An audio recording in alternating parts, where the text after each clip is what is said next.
2016ರಲ್ಲಿ ಆಗಬೇಕಿತ್ತು. ಅದಕ್ಕೆ 26 ಆಗುವಾಗ ಒಂದು ಎಡೆಯಲ್ಲಿ ಒಂದು ಬ್ರಹ್ಮಕಲಶ ಆಗುವ ಒಂದು ಆಯಿತು. ಆದರೆ ಭಕ್ತಾದಿಗಳು ಎಲ್ಲರೂ ಇದಕ್ಕೆಂತ ಮಾಡಿದ್ದಾರೆ ಅಂದರೆ ಈ ಲೇಟ್ ಆದರೂ ಕೂಡ ಅದನ್ನೆಲ್ಲ ಸಮರ್ಪಣೆಯಿಂದ, ಸಮರ್ಪಣೆ ಅಂತಲೇ ಅದು ಸಣ್ಣ ಸಂಗತಿ ಅಲ್ಲ. ನಾನು ಹೇಳಿದೆ ತನು ಮನ ಧನ, ತನ್ನನ್ನು ಮನಸ್ಸು ಧನವು ಎಲ್ಲ ಕೂಡ ಸಮರ್ಪಣೆ ಆಗಿದೆ. ಅದೇ ಪ್ರಕಾರ ಇವತ್ತು ನಮ್ಮ ಹಸಿರುವಾಣಿ ಉಂಟಲ್ಲ, ಈ ಹಸಿರುವಾಣಿ ಕಾರ್ಯಕ್ರಮ ಕೂಡ ಒಂದು ಲಕ್ಷಣ, ಅದು ದೊಡ್ಡ ಲಕ್ಷಣ. ಆ ಹಸಿರುವಾಣಿ ಕಾರ್ಯಕ್ರಮದಲ್ಲಿ ನಾವು ಭಾಗಿಗಳ ಹಾಗೆ ಎಲ್ಲ ಕೂಡ ಅವನವನ ಮನೇಲಿ ಆದದ್ದು ಬಾಳೆಗೊನೆ ಆಗಲಿ ಅಥವಾ ಒಂದು ತೆಂಗಿನಕಾಯಿ ಆಗಲಿ ಏನೇ ಫಲವಸ್ತು ಆಗಲಿ ಅದು ಸಮರ್ಪಣೆ ಮಾಡುವುದಂತೇಳಿ ಅದಕ್ಕಿಂತ ದೊಡ್ಡದೇನಿಲ್ಲ. ಎಲ್ಲ ದೇವರು ಕೊಟ್ಟದಲ್ಲ. ನಾವೆಲ್ಲ ಬರೀ ಕೈಯಲ್ಲಿ ಬರೀ ಮೈಯಲ್ಲಿ ಬಂದವರಲ್ಲ ಸ್ವಾಮಿ, ನಾವೆಲ್ಲ ಬರೀ ಕೈಯಲ್ಲಿ ಬರೀ ಮೈಯಲ್ಲಿ ಬಂದವರು. ದೇವರು ನಮಗೆ ಎಲ್ಲವನ್ನು ಉಚಿತವಾಗಿ ಕೊಟ್ಟಿದ್ದಾನೆ, ಏನೊಂದು ಕಡಿಮೆ ಮಾಡಲಿಲ್ಲ. ಉಚಿತವಾಗಿ ಭೂಮಿ ಕೊಟ್ಟಿದ್ದಾನೆ, ಉಚಿತವಾಗಿ ಗಾಳಿ ಕೊಟ್ಟಿದ್ದಾನೆ, ಉಚಿತವಾಗಿ ನೀರು ಕೊಟ್ಟಿದ್ದಾನೆ, ಉಚಿತವಾಗಿ ಬೆಳಕು ಕೊಟ್ಟಿದ್ದಾನೆ. ಎಲ್ಲ ಉಚಿತ ಕೊಟ್ಟು ನಮ್ಮನ್ನು ಈ ಶರೀರ ಕೂಡ ಉಚಿತವಾಗಿ ಕಳಿಸಿಕೊಟ್ಟವು. ಇದಕ್ಕೆ ಕೂಡ ಏನು 5 ಪೈಸೆ ಖರ್ಚಿಲ್ಲ.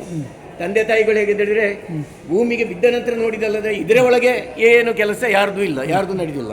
ಎಲ್ಲ ಪರಮಾತ್ಮ ಆ ನಮ್ಮ ಕೈಲಾಸನಾಥ, ಆ ಉದರೇಶ್ವರ ದೇವರು ಆ ಕೃಪೆಯಿಂದ ನಾವೆಲ್ಲ ಈ ಪೆರಡಾಲ ಗ್ರಾಮದಲ್ಲಿ ಹುಟ್ಟಿದ್ದೇವೆ. ನಮ್ಮ ಒಂದು ಜೀರ್ಣೋದ್ಧಾರ ಸಮಿತಿಯಲ್ಲಿ ಒಂದು 10, 80, 90 ಲಕ್ಷ ರೂಪಾಯಿವರೆಗೆ ಸ್ಕೀಮ್ ಮಾಡಿ ಬಂದಿದೆ. ಧರ್ಮಸ್ಥಳದಿಂದಲೂ ಕೂಡ ಒಳ್ಳೆ ಬಂದಿದೆ. ಖಂಡಿಗೆಯವರು, ಮಹಾಬಲ ಭಟ್ರು, ನಮ್ಮ ಎಡಕಾನ ಮಹಾಬಲ ಭಟ್ರು, ಅದೇ ರೀತಿಯಲ್ಲಿ ಕೆ ಶೆಟ್ಟಿ, ಮತ್ತೆ 1 ಲಕ್ಷ 2 ಲಕ್ಷ ಎಲ್ಲ ಕೊಟ್ಟ ಇಲ್ಲಿಯ ಗ್ರಾಮಸ್ಥರು ಲೆಕ್ಕ ಮಿತಿ ಇಲ್ಲ. ಅದೇ ರೀತಿ ಇಲ್ಲಿ ಒಬ್ಬರು ಸದಾಶಿವ ಅಂತೇಳಿ ಒಬ್ಬರು ಇದ್ದಾರೆ, ಇಲ್ಲಿಯವರೇ ಪೆರಡಾಲ ದೇವಸ್ಥಾನ ಪಕ್ಕದಲ್ಲೇ.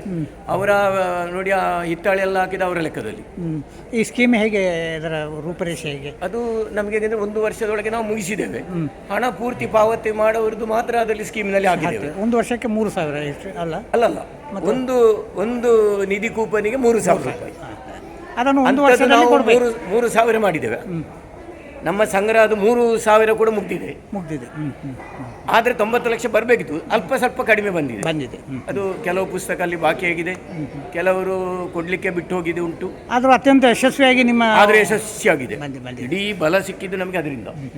ಮತ್ತೆ ಈ ಶಾರೀರಿಕ ಮಾನವ ಸಂಪನ್ಮೂಲ ಅಥವಾ ಜನ ಸಂಪನ್ಮೂಲ, ಅದೇ ನಾನು ಹೇಳಿದೆ, ಮನಸ್ಸು ತನು ಆದ ಇದಕ್ಕೆ ತನ್ನನ್ನು ತೊಡಗಿಸಿಕೊಂಡರು. ಎರಡನೇದಾಗಿ ಮನಸ್ಸು ಬೇಕಲ್ಲ. ತೊಡಗಿಸಿಕೊಳ್ಳೋದು ಹೇಗೆಂದರೆ ಏನೋ ಒಂದು ಮಾಡ್ತವೆ, ಅದಲ್ಲ. ಅದಕ್ಕಿಂತ ಮುಖ್ಯ ಮನಸ್ಸು ಅಂತ ಹೇಳಿದ್ರೆ ಇದರಲ್ಲಿ ಅರ್ಪಣೆ ಭಾವನೆದಿಂದ ಅದು ಅರ್ಪಣೆ ಭಾವನೆ ಮಾಡುವುದು ಅಂತ ಹೇಳಿದ್ರೆ ಅದರಲ್ಲಿ ಮತ್ತೆ ನಾನು ಹೇಳಿದಲ್ಲ, ಏನೊಂದು ಫಲದ ಅಪೇಕ್ಷೆ ಇಲ್ಲ ಒಬ್ಬರಿಗೂ ಕೂಡ.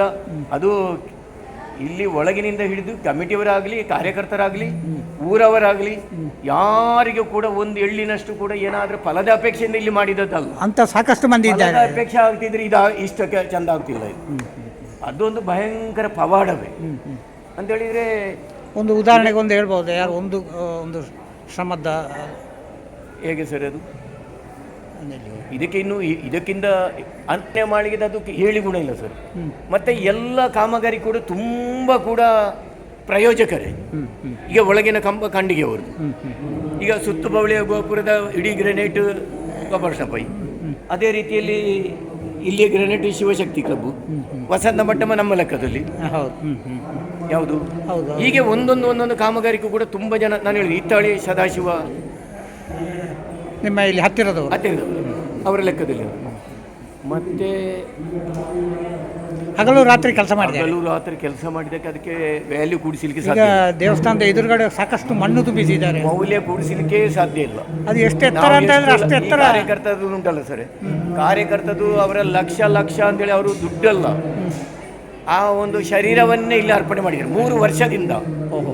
3 ವರ್ಷದಿಂದ ನಿರಂತರವಾಗಿ. ಇವತ್ತು ನಿನ್ನೆ ಕೆಲಸ ಎಲ್ಲ ಕೂಡ ಈಗ ನಮಗೆ 1 ವಾರದ ಮೊದಲು ಕಂಪ್ಲೀಟ್ ಆಗಿದೆ.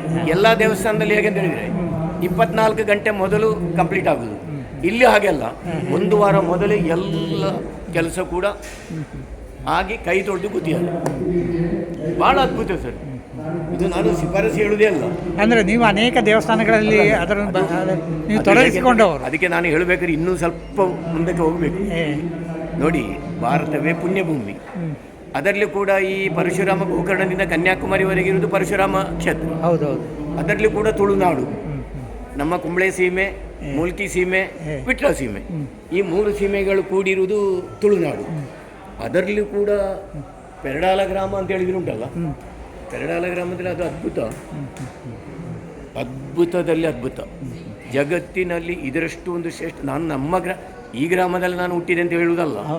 ಪೆರಡಾಲಕ್ಕೆ ಅಂತ ಹೇಳಿದರೆ ನಾನು ಉದಾಹರಣೆಗೆ ಬೇರೆ ಏನೂ ಬೇಡ, ಈ ಪೆರಡಾಲ ಗ್ರಾಮ, ಪೆರಡಾಲ ಪೋಸ್ಟ್ ಬರಬೇಕಾದ್ರೆ ಈ ಪೆರಡಾಲ ದೇವಸ್ಥಾನ ಇದ್ದದ್ರಿಂದ ನಮಗೆ ಈ ಹೆಸರು ಪೆರಡಾಲ. ಹೌದು, ಬಜ್ಜರ್ಕಂತಿದ್ರು ಪೋಸ್ಟು ಪೆರಡಾಲವೇ. ಪೆರಡಾಲವೇ. 93ಕ್ಕೆ ಸೋಮಾಜಿಯವರು ಒಂದು ಲೇಖನ ಬರೆದಿದ್ದಾರೆ, ಪೆರಡಾಲಿಗ ಅಂತೇಳಿ. ಎಂಥ ಲೇಖನ ಅದು! ಅದು ಸಣ್ಣ ಸಂಗತಿ ಅಲ್ಲ. ಎಲ್ಲಿ ಇಂಥ ಒಂದು ಜನ್ಮ ಸಿಕ್ಕಬೇಕಾದ್ರೆ ಉಂಟಲ್ಲ, ಎಷ್ಟೋ ಪೂರ್ವಜನ್ಮದ ಸುಕೃತದಿಂದ ಇದ್ದವರಿಗೆ ಮಾತ್ರ ಸಾಧ್ಯ ಉಂಟು, ಎಲ್ಲರೂ ಸಾಧ್ಯ ಇಲ್ಲ. ಈ ಪೆರಡಾಲ ಗ್ರಾಮದಲ್ಲಿ ಒಂದು ಮಾನವ ಜನ್ಮವಾಗಿ ಹುಟ್ಟಬೇಕಾದ್ರೆ ಅದಕ್ಕಷ್ಟು ಕೂಡ ಪುಣ್ಯ ಮಾಡಿ ಇರಬೇಕು ಈ ಜನ್ಮ ಸಿಕ್ಕಬೇಕಾದ್ರೆ. ಆದ ಕಾರಣ ನಾನು ಇದರಲ್ಲಿ ಬೇರೆ ಇನ್ನೇ ಹೆಚ್ಚೇನು ಹೇಳಲಿಕ್ಕೆ ಹೋಗುವುದಿಲ್ಲ. ಯಾಕೆಂದರೆ ಇದೆಲ್ಲ ಕಣ್ಣಿನಲ್ಲಿ ನೋಡಿ ಇದನ್ನು ವರ್ಣನೆ ಮಾಡಲಿಕ್ಕೆ ಸಾಧ್ಯ, ಇಲ್ಲಿ ಬಂದು ನೋಡಿ ಆಗಬೇಕು.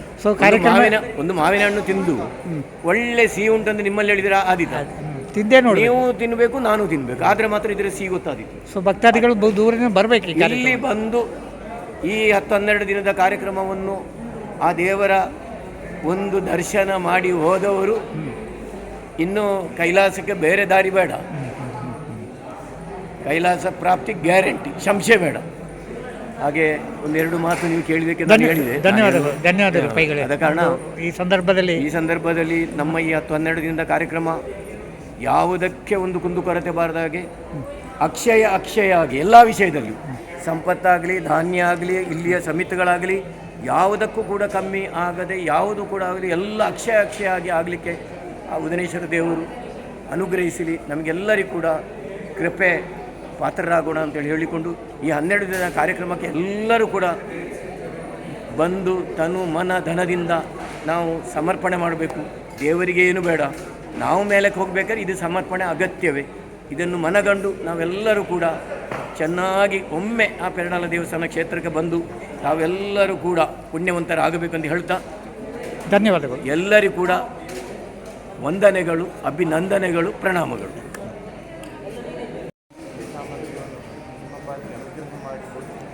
ಕುಟುಂಬ ಸೌಖ್ಯವನ್ನು ಕೊಡುವುದರ ಜೊತೆಗೆ ಮಕ್ಕಳ ಮುಂದಿನ ಅವರ ವ್ಯವಹಾರಕ್ಕೆ ಯಾವುದೇ ತೊಂದರೆಗಳಿದ್ದು ಅದೆಲ್ಲ ಪರಿಹಾರವಾಗುವುದಕ್ಕಾಗಿ ಪೂರ್ಣ ಪ್ರಮಾಣದ ದೇವರ ಅನುಗ್ರಹ ನಮ್ಮ ಪಾಲಿಗೆ ಶಿವನ ಇಚ್ಛೆಯಂತೆಯೇ ಸರಿಯಾದಂತಹ ಸಮಯಕ್ಕೆ ಸರಿಯಾಗಿ ಎಲ್ಲವೂ ಕೂಡ ಸಾಗಿ ಬಂದಿದೆ. ಪೆರಡಾಲ ಶ್ರೀ ಉದನೇಶ್ವರ ದೇವರ ಮಣ್ಣಿನನ್ನು ಇದೀಗ ಹಸಿರುವಾಣಿ ಹೊರೆಕಾಣಿಕೆ ತುಂಬಿಕೊಂಡಿದೆ. ಇದಕ್ಕೆ ಸಹಕರಿಸಿದಂತಹ ಪ್ರತಿಯೊಬ್ಬ ಸಂಘ ಸಂಸ್ಥೆಯವರಿಗೆ